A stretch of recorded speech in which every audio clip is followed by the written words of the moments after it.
In this episode, I get to speak with Jon Groth, a trial attorney in Wisconsin that believes investing in his staff increases not only profits but legal careers, a topic that builds on the foundational values of Eda Rosa LLC. However, conversing with an attorney about something I am so passionate about, now that was epic.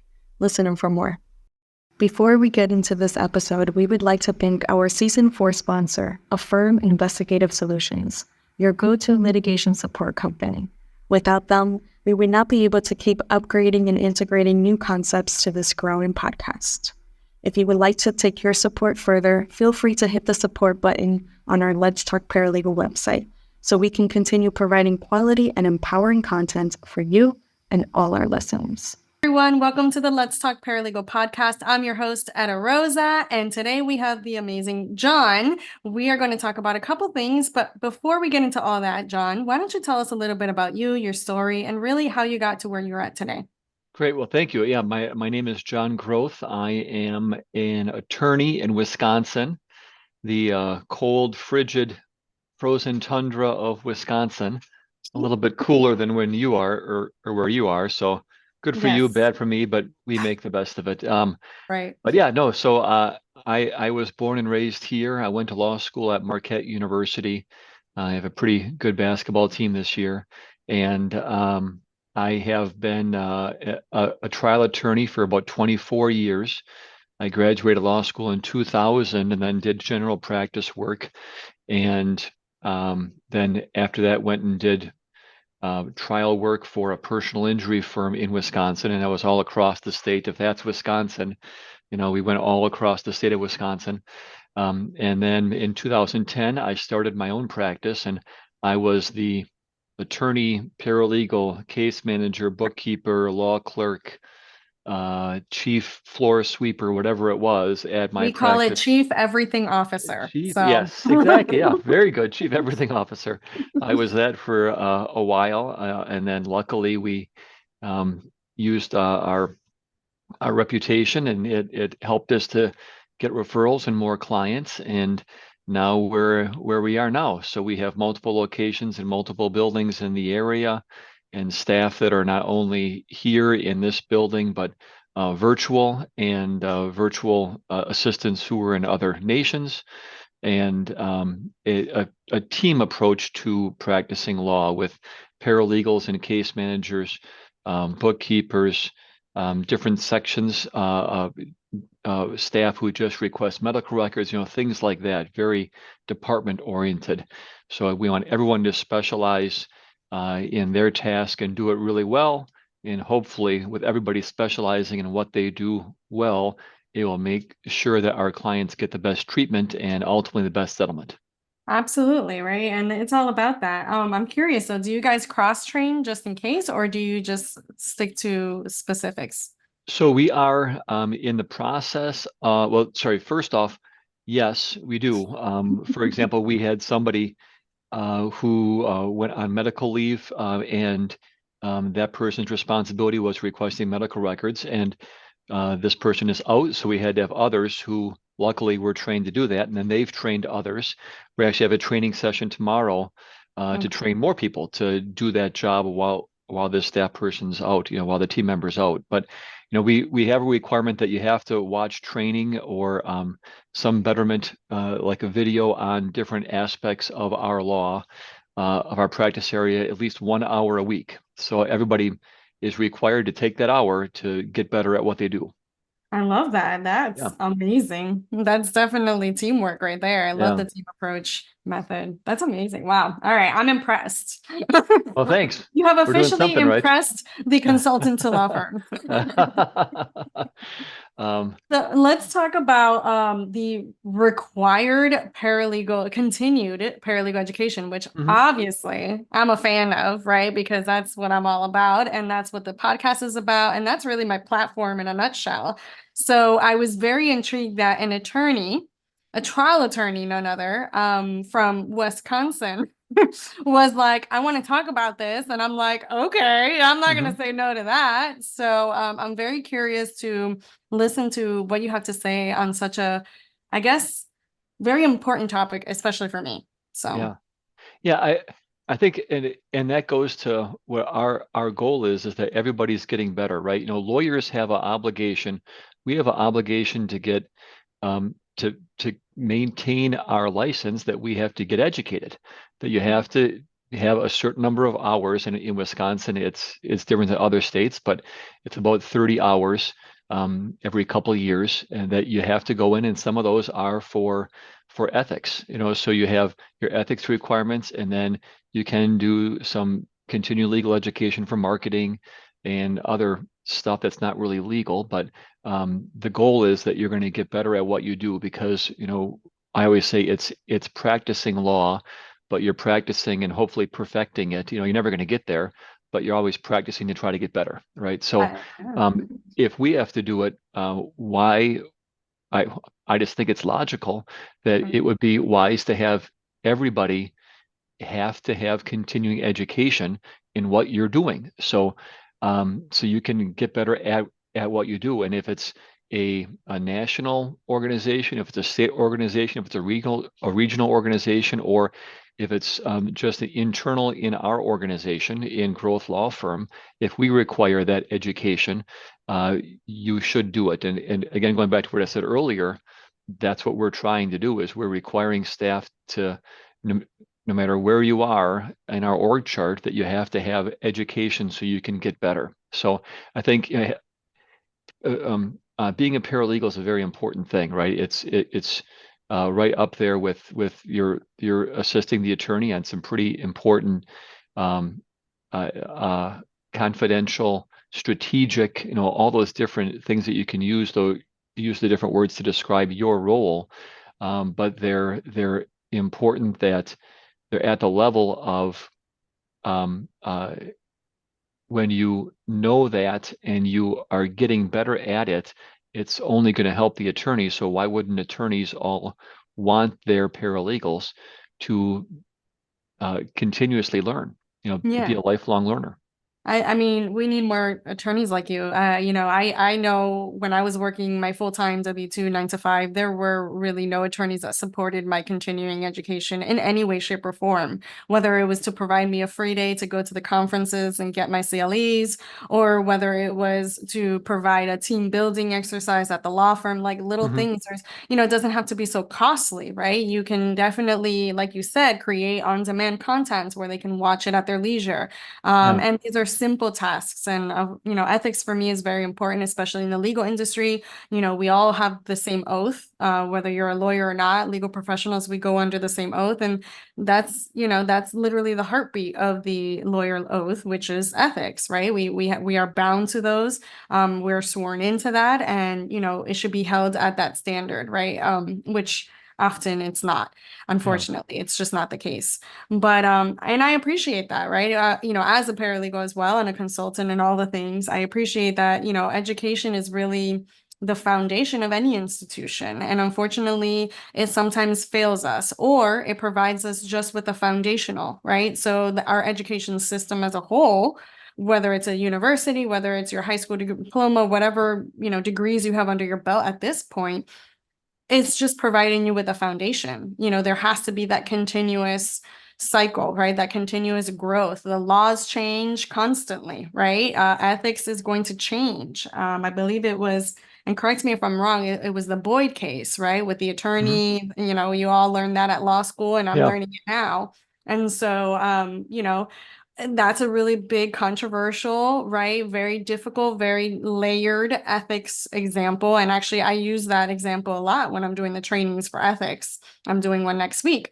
But understanding that it's not just black and white, that there are situations where there are different levels, and that's why ethics is such a big thing, especially in law.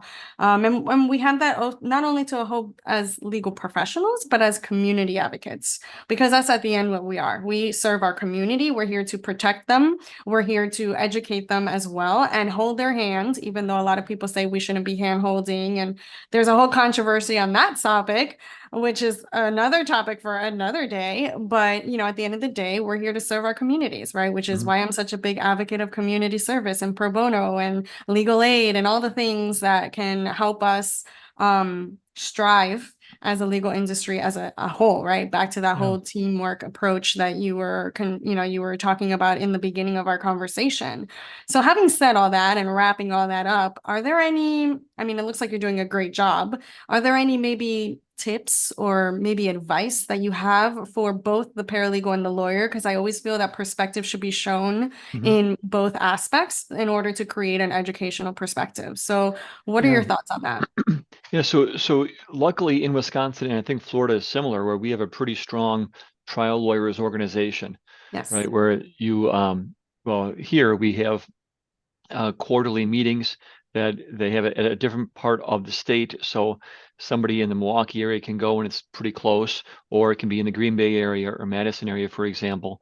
And you don't have to go, drive that many hours to get together with other lawyers, other paralegals, other people, and then talk about your industry. So luckily, we have a pretty strong organization that has those meetings, which are open to paralegals and attorneys, and we have on certain meetings, it's a paralegal section that you go in, and then all the paralegals can meet and talk about what best practices are, which I think is fantastic. In addition to that, well, if you have it, so reach out, or if you don't know, reach out and research and see if you do have that, and do you have a paralegal section?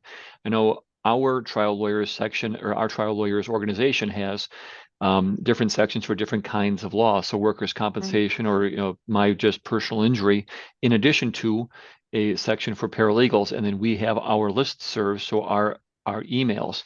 And I can tell you, I'll do this real time right now. Mhm. Um, Today, 1, 2, 3, 4, 5, 6, 7, 8, 9, probably 13 emails that have been really conversations today on the trial lawyers listserv, all about things from getting medical records, or health insurance liens, or different venues, or things like that, or experts, for example. So those are things that I know we're talking about as attorneys, and I know that I relied on my paralegals to say, hey, this is a question that this is in your wheelhouse. Why don't you go ask the paralegal section and see if other paralegals are probably dealing with the same problems, see if they have answers.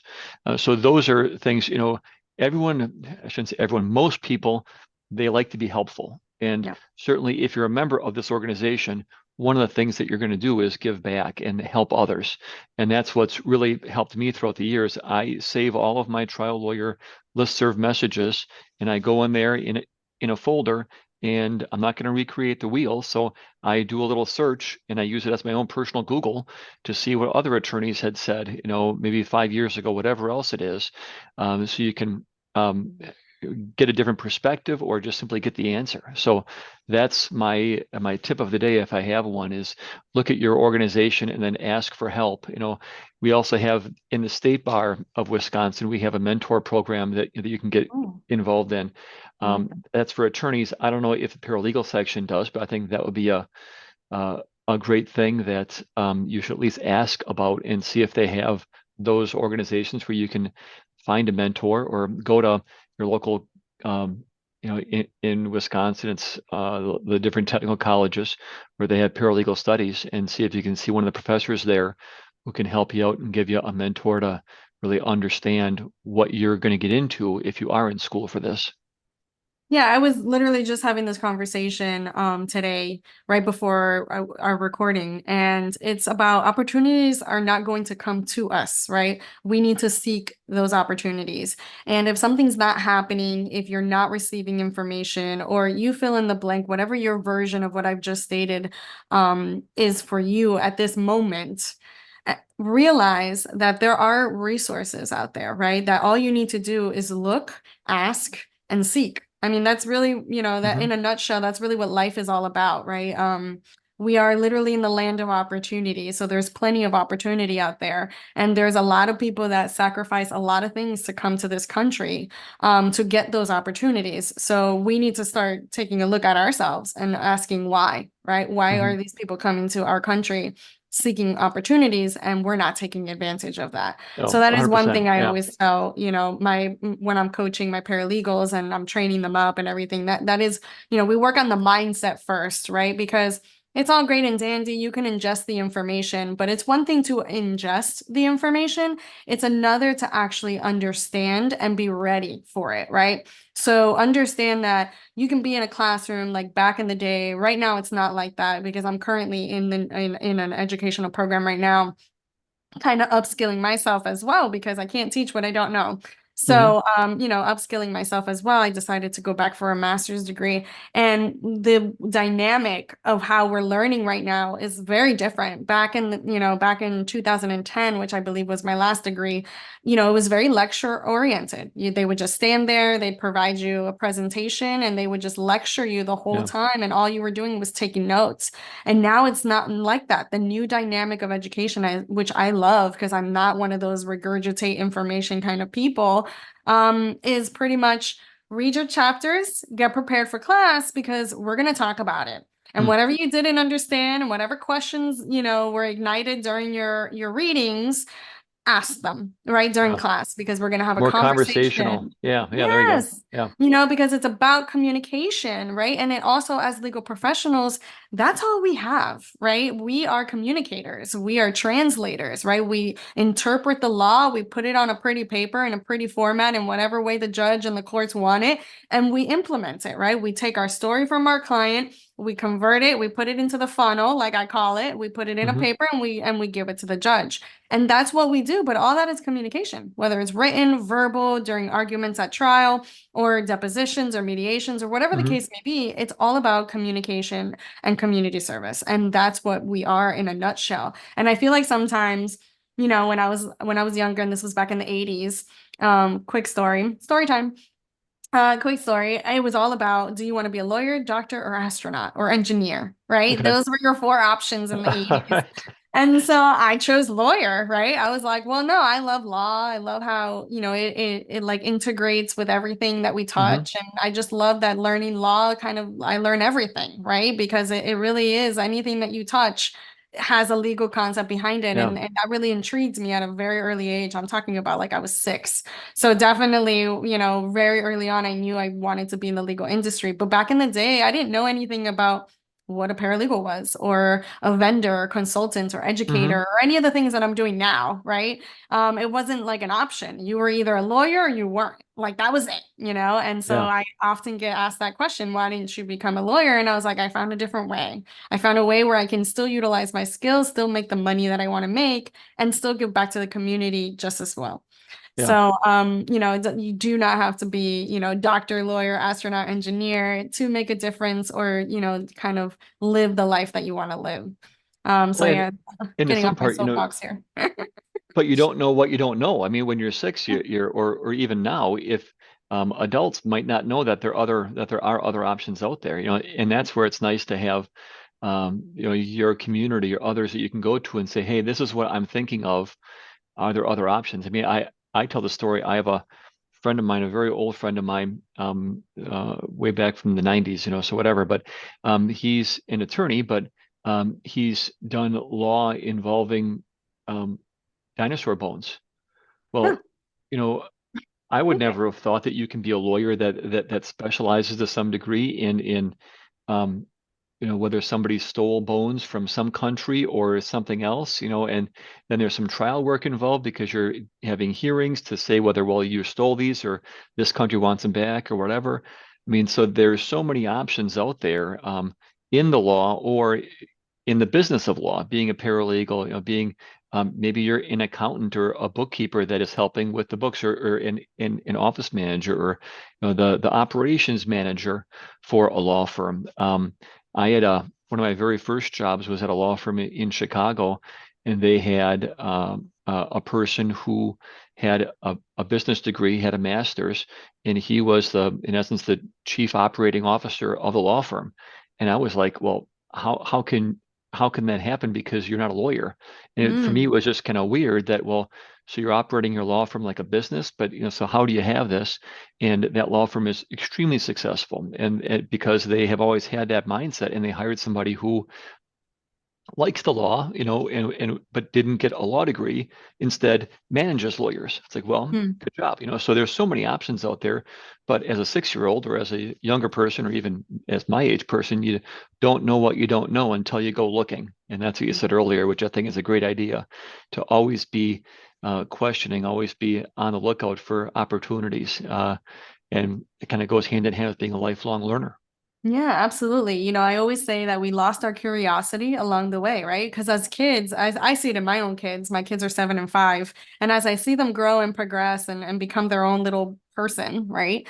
For lack of a better word, I see the curiosity. They ask the questions. Hey, mommy, why is this this? And why is that that? And what is this? What does that mean? Because I use big words, right? And I'm using quotations for those of Hmm. you that are listening. I use big words in front of them. I speak to them just like if they were adults. And if they don't understand it, they're more than welcome to ask me, hey, mom, I didn't understand that word. Can you please explain to me what that means? Hmm. So my 7-year-old says things like advisement. Yeah. So they're like, what? And what was the other word that she used the other day? And it's like, I want to consider this. Like instead of Yeah. like I'm thinking about it or something like that, she's like, I will consider that, or I want to consider this. And so, you got to lead by example as Hmm. well. And, I've always considered myself a leader, but I also like to look at other people as well, right? Like some of my ideas are not really original, right? Like it's just the way I implement them and the way I morph them into my world, right? So I take, perfect example. Right now we're working on a program where we're taking concepts from people like Adam Grant, which is a organizational psychologist, really big in the industry, works with like Google, Facebook, all the big, Silicon Valley companies. And I don't know, I gravitated to him because one, he has a podcast, which I love to support my fellow Hmm. podcasters. And two, he's just very famous. He was all over my feed and he was just very, he Hmm. interviews high-end, people, and it just caught my attention. And Brene Brown as well, which is she's not even a psychologist. She just has a psychology degree, but she never actually went into psychology, but also has amazing points. And so, I'm learning a lot of those concepts that are not, I mean, yeah, they have some legal in them because like I said before, right? There's Hmm. always a legal concept behind everything.